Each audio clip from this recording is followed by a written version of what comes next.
Okay, so this video is just going to be some examples with the cosecant, secant, and cotangent. So we need to start off with just a little bit of basics.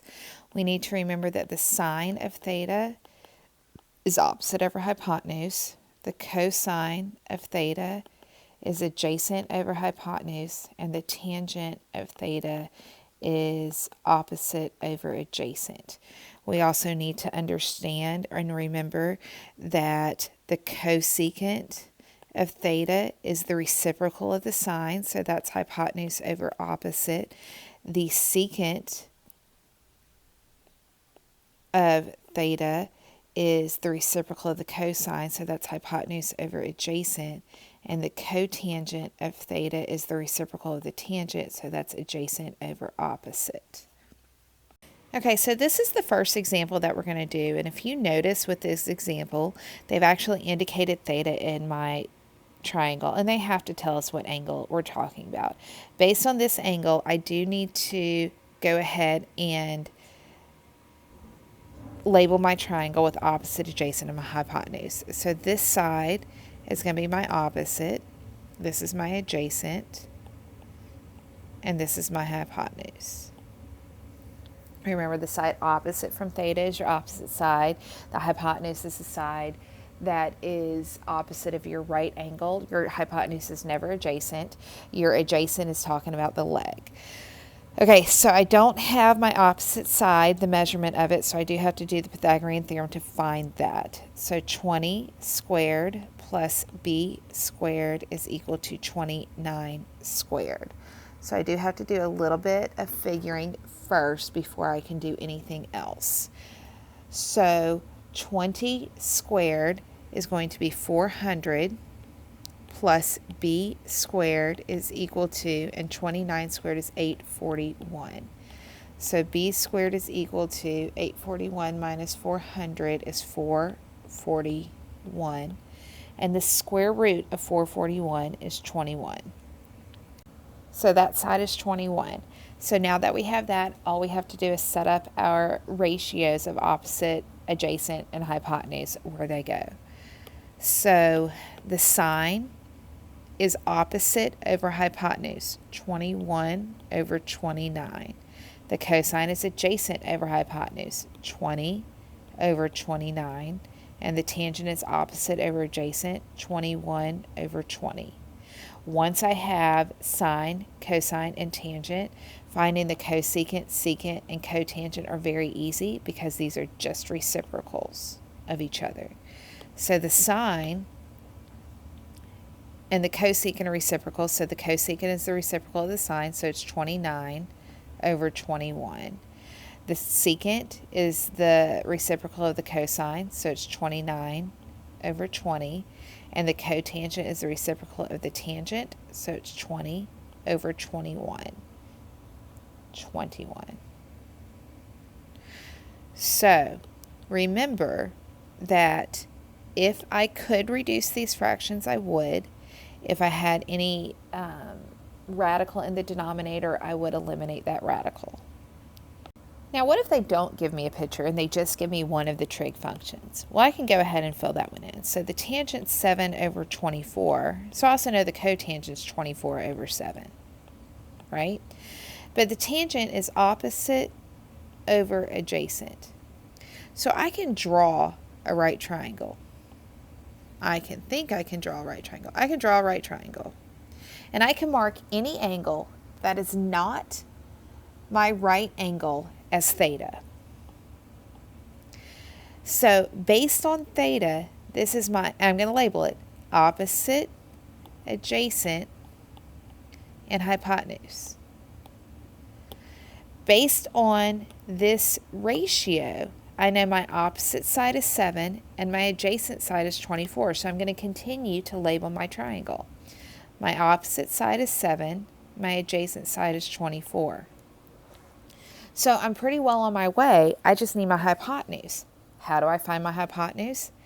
A squared plus b squared equals c squared. So 7 squared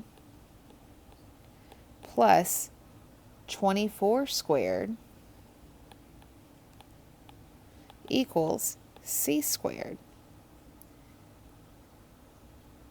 So 576 plus 49 is equal to 625 is equal to c squared. The square root of 625 is 25. So my hypotenuse is 25. So now, because I was able to set up the triangle, and I knew what my opposite and my adjacent were, and I could use the Pythagorean theorem to find my hypotenuse, now I can fill in the rest. So the sine is opposite over adjacent. Is opposite over hypotenuse, so 7 over 25. The cosine is adjacent over hypotenuse, so 24 over 25. And the cosecant and secant are reciprocals, so 25 over 7 and 25 over 24. Easy peasy, right? Okay, so this one is very similar to the last in the fact that they actually gave us one of the trig functions, but they didn't give us the picture. So again, I want to go ahead and draw the picture. So I want to draw my right triangle to the best of my ability. We want to indicate our right angle, and I'm going to pick any angle as theta. So they're telling us the cosecant. Well, the cosecant is over here, and that's 37 over 12. And I know that the cosecant and the sine are reciprocal, so I know the sine is 12 over 37, and the sine is opposite over hypotenuse. So they're giving us the opposite and the hypotenuse. I'm going to label my triangle with opposite, adjacent, and hypotenuse. So they're giving us the number, the measure of my opposite side and the measure of my hypotenuse. And I just have to find my adjacent side. And again, I'm going to use the Pythagorean theorem. So 12 squared plus b squared is equal to 37 squared. And again, I just have to do a little bit of math to get me there. So 12 squared is 144 plus b squared is equal to, and I don't know 37 squared off the top of my head. So 37 squared is 1,369. When I subtract 144 from that, I get b squared is equal to 1,225. Now, if I'm lucky, that is a perfect square, and it is. So the square root of 1,225 is 35. So that means this side is 35. If I'm not lucky, then I'd have to break that down into the factors of perfect squares and see how I can simplify that best. So now I can just fill in the rest. So the cosine is adjacent over hypotenuse, and the tangent is opposite over adjacent. And then the reciprocals, 37 over 35 and 35 over 12. Now our special right triangles, our 30, 60, 90, and 45, 45, 90 triangles are going to come back up a lot, especially once you start looking at a unit circle and graphing sine, cosine, and tangent functions. So the sine, cosine, tangent, cotangent, secant, and cosecant of 30, 45, and 60 are going to come up a lot. So we're going to look at these. So we're going to look at the sine, the cosine, and tangent of 30, 45, and 60. So I'm going to start with 30 degrees. And I'm going to go ahead and label my triangle with opposite, adjacent, and hypotenuse. So remember, my sine is opposite over hypotenuse. My cosine is adjacent over hypotenuse, and my tangent is opposite over adjacent. But if we remember about our 30, 60, 90 triangle, it's a reference triangle, so the side opposite of 30 is 1. My side opposite of my 90-degree angle is 2, and the side opposite of my 60-degree angle is the square root of 3. And these are the sides that we're going to use when we fill in my 30, 60, 90 triangle. So the sine of 30 degrees is opposite over hypotenuse, so 1 over 2. The cosine of 30 degrees is adjacent over hypotenuse, so the square root of 3 over 2. And the tangent is opposite over adjacent. Well, that would be 1 over the square root of 3. But I don't want to put 1 over the square root of 3. I want to make sure that I can rationalize that. So the square root of 3 over the square root of 3, which is the square root of 3 over 3. So the tangent is the square root of 3 over 3. Okay? So the sine, cosine, and tangent of 30 degrees. Now remember, the cotangent matches up with the tangent. So the reciprocal. The original was 1 over the square root of 3. So what's the reciprocal of 1 over the square root of 3? Well, that's going to be the square root of 3 over 1, but I don't want to leave it as that, so I'm just going to write the square root of 3. The cosine matches up with the secant. So that would be the square root of 3 over 2. The reciprocal of that is 2 over the square root of 3. I have to rationalize that denominator, so I'm multiplying it by the square root of 3 over the square root of 3. So I get 2 square roots of 3 over 3.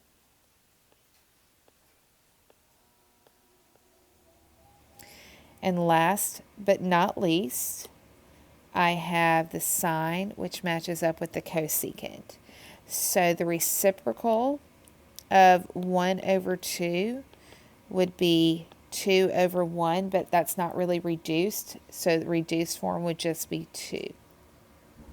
And that would be for 30 degrees. So now I'm going to look at 45 degrees. If I remember correct about 45 degrees, and it doesn't matter which 45-degree angle I use, I'm going to go ahead and label as opposite, adjacent, and hypotenuse. And if you remember your reference angles for 45, 45, 90, this is your 1, 1, square root of 2. Okay? So the sine is opposite over hypotenuse. Well, that would be 1 over the square root of 2. Let me erase all of this down here at the bottom because that's just going to kind of get in my way. So now I'm doing the 45, 45, 90. So 1 over the square root of 2. I have to rationalize that as well. So I'm going to multiply it by the square root of 2 over the square root of 2. So I get the square root of 2 over 2. So the 45 would be the square root of 2 over 2. The cosine is adjacent over hypotenuse. Well, that's also 1 over the square root of 2.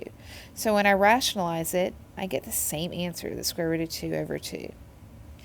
The tangent is opposite over adjacent, which would be 1 over 1, which would reduce to 1. Now, what's the reciprocal of 1 over 1?